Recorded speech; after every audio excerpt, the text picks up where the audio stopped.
Hey, Alpha Nurses, I'm Nurse Sandra from alphanursguide.com. This is NCLEX PN Review Lesson 34. We're going to be doing ordered response questions. As always, you guys can follow me on Facebook, Instagram, and TikTok to any updates. Links will be in the description. Without the way, let's get started. Question 1. The nursing student is asked to describe the correct steps for performing adult cardiopulmonary resuscitation. Arrange the actions in the order that they should be performed. All options must be used. 1. Initiate breathing. 2. Open the client's airway. 3. Perform chest compressions. 4. Determine unconsciousness by shaking the client and asking, "Are you okay?" The correct order is 4. Determine unconsciousness by shaking the client and asking, "Are you okay?" 3. Perform chest compressions. 2. Open the client's airway. And 1. Initiate breathing. Rationale: the sequence for basic CPR for healthcare providers follows CAB, compressions, airway, and breathing. After determining unconsciousness, compressions are started. Question 2.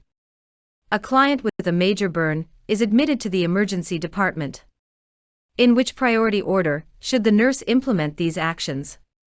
Arrange the actions in the order that they should be performed. All options must be used. 1. Establish airway. 2. Insert Foley catheter. 3. Initiate fluid therapy. 4. Insert a nasogastric tube. The correct order is 1. Establish airway, 3. Initiate fluid therapy, 2. Insert Foley catheter, and 4. Insert a nasogastric tube. Rationale: the actions that the nurse would take include the following. 1. Establish an airway. Administer oxygen as prescribed. Often the healthcare provider inserts an endotracheal tube to ensure a patent airway. 2. Initiate fluid therapy. Intravenous fluid therapy, usually with Ringer's lactate solution, is started immediately. The amount of fluid given is related to the percentage of total body surface area burned. The client is weighted, so the HCP can determine the amount of fluids needed. 3. A Foley catheter is inserted for hourly urinary output. An hourly output of 30 to 50 milliliters is recommended. Intravenous fluids will assist in maintaining renal perfusion. 4. A nasogastric tube is inserted because clients with severe burns often develop a paralytic ileus as a result of trauma. Question 3.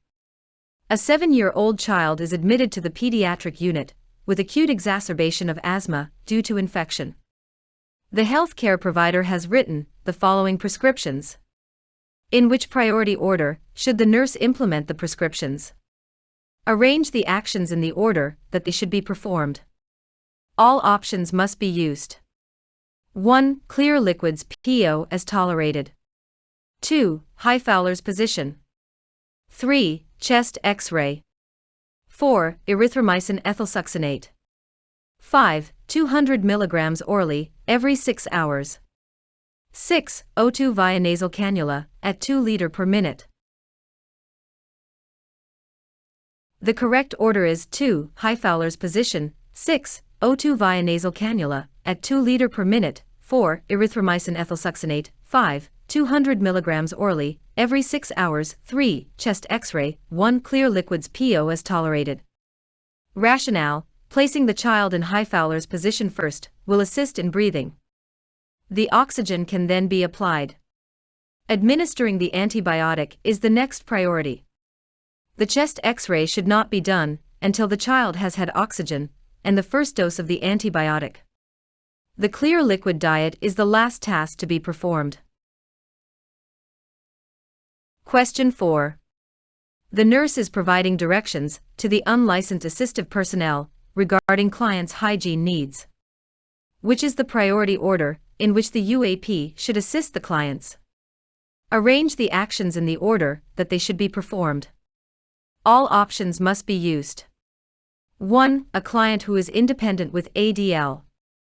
2. A confused client who is incontinent of stool and urine.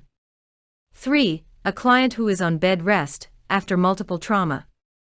4. A client who was admitted for dehydration and failure to thrive.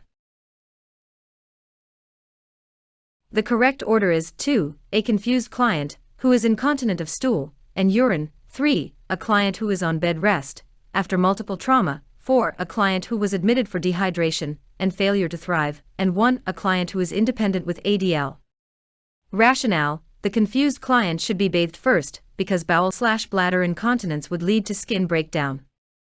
The client who has multiple traumas is at risk to develop skin breakdown and wound infection. The client who was admitted for dehydration and failure to thrive requires assistance with hygiene needs. The client who is independent with activities of daily living does not require assistance with hygiene. Question 5. What are the steps in order of priority for application of an ostomy appliance? Arrange the actions in the order they should be performed. All options must be used. 1. Assess the stoma and skin. 2. Remove the used pouch and barrier. 3. Perform hand hygiene and don gloves. 4. Cleanse the peristomal area with warm water. 5. Press the adhesive backing of the pouch against the skin. 6. Cut the opening on the appliance 1/16 inch larger than the stoma. The correct order is 3. Perform hand hygiene and don gloves. 2. Remove the used pouch and barrier. 4. Cleanse the peristomal area with warm water. 1. Assess the stoma and skin. 6. Cut the opening on the appliance 1/16 inch larger than the stoma. And 5. Press the adhesive backing of the pouch against the skin. Rationale: the nurse would wash the hands and don gloves before removing the pouch and barrier. The peristomal area is cleansed with warm water to remove residue and improve visualization. The stoma is assessed for color and the skin is checked for irritation. The appliance is measured and cut 1/16 inch larger than the stoma to prevent strangulation of the stoma or too much room for skin irritation between the stoma and appliance. The adhesive backing of the appliance is pressed against the skin, avoiding wrinkles to achieve seal. That's all I have for this video. Please like, share, let me know if you have any questions. If not, I'll see you in the next video. Thanks for watching.